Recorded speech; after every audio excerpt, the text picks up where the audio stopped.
الحمدللہ وحدہ لا شریک لہ والصلاۃ والسلام علی من لا نبی بعدہ۔ قربانی کے نصاب کے بارے میں یہ بات اچھی طرح ذہن نشین فرما لیں۔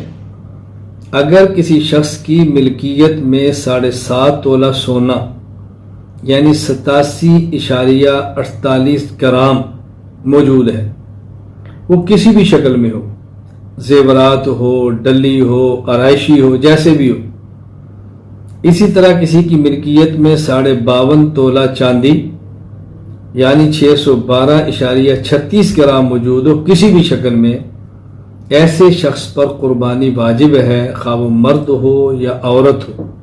اگر کسی شخص کے پاس صرف سونا ہے 7.5 تولہ تب بھی قربانی ہے۔ اگر کسی کے پاس صرف چاندی ہے 52.5 تولہ تب بھی قربانی ہے۔ اگر کسی کے پاس 7.5 تولہ سونا اور 52.5 تولہ چاندی دونوں اتنی مقدار میں ہے تب بھی قربانی ہے۔ لیکن اگر کسی شخص کے پاس سونا وہ بھی 7.5 تولے سے کم ہے، کسی کے پاس چاندی وہ بھی 52.5 تولہ سے کم ہے اور اس کے ساتھ کچھ نقدی پیسے بھی ہیں، اب اگر ملائیں سونے کی قیمت پھر چاندی کی قیمت اور ساتھ پیسے، تو قربانی کے لیے نصاب بناتے وقت یہ دیکھنا ہے کہ یہ پیسے چاندی کی مالیت کے برابر ہیں یا سونا کی مالیت کے برابر۔ تو اگر ان کے پیسے سونے کی مالیت 7.5 تولہ کے برابر ہیں تو قربانی واجب، اور اگر یہ چاندی کے 52.5 تولہ کی مالیت کے برابر ہے تو پھر اس پر قربانی واجب نہیں۔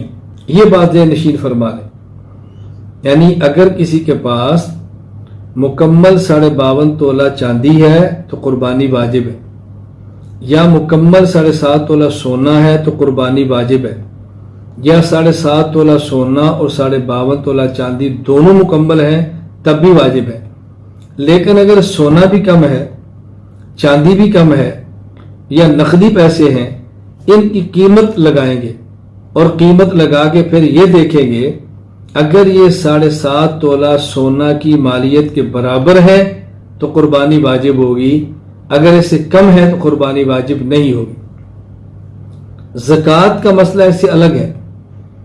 زکوٰۃ میں اگر کسی کے پاس سونا بھی 7.5 تولہ سے کم ہے، چاندی 52.5 تولہ سے کم ہے اور کچھ پیسے بھی موجود ہیں، تو پھر ان سب پیسوں کو ملا کر دیکھیں گے، اگر 52.5 تولہ چاندی کے پیسوں کے برابر ہے تو زکوٰۃ فرض ہو جائے گی۔ ان دونوں میں یہ فرق کیوں کیا گیا ہے؟ یہ فرق کرنے کی وجہ یہ ہے، اگر تو 7.5 تولہ سونا یا 52.5 تولہ چاندی موجود ہے پھر تو ایسا نصاب ہے کہ جس پر گفتگو نہیں ہو سکتی، لیکن اگر دونوں سے کم ہوں، اب یہ ایک اجتہادی مسئلہ بن جاتا ہے، فقہا کی رائے پر بن جاتا ہے کہ اس کو کس نصاب کے برابر دیکھے، سونے والا یا چاندی والا۔ تو زکوٰۃ کے مسئلے میں حساب کریں گے، چاندی کے 52.5 تولہ کے برابر ہوں تو زکوٰۃ فرض۔ قربانی میں اگر سونا 7.5 تولہ کے برابر یہ پیسے بنے تو پھر قربانی واجب۔ اس کی وجہ یہ ہے، زکوٰۃ کی بنیاد ہے تؤخذ من اغنیائہم وترد الی فقرائہم، غنی سے لو اور فقیر کو دو۔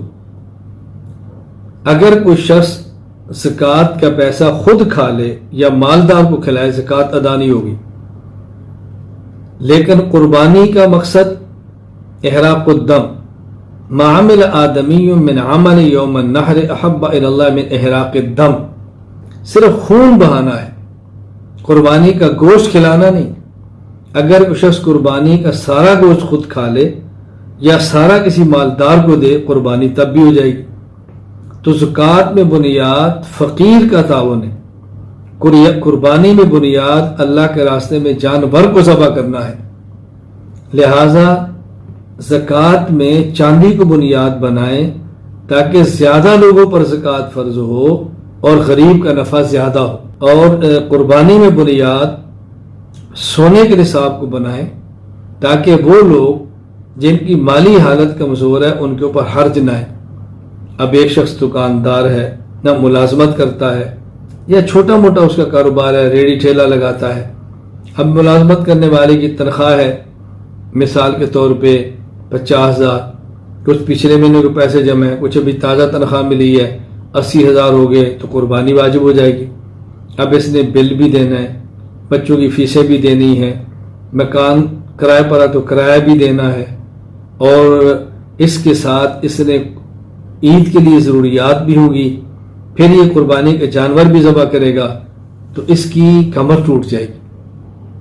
اور مقصود غریب کو گوشت کھلانا نہیں کہ ہم اس کو تنگ کریں، اس لیے بہتر یہ ہے کہ زکوٰۃ میں بنیاد سونے کے نصاب، چاندی کے نصاب کو بنا دیا جائے، اور قربانی میں بنیاد سونے کے نصاب کو بنا دیا جائے، تاکہ زکوٰۃ اور قربانی کی روح کو سامنے رکھیں گے تو انشاءاللہ العزیز دونوں مسائل پر عمل آسان ہو جائے گا۔ باقی اس پر دلائل، مزید تفصیل میری فائل مقالہ مسائل قربانی عنوان پر موجود ہے، وہاں اہل علم ملاحظہ فرما سکتے ہیں۔ یہ مختصر سی گفتگو صرف کی ہے مسئلہ سمجھانے کے لیے۔ اللہ تعالی ہم سب کو شریعت کے مطابق چلنے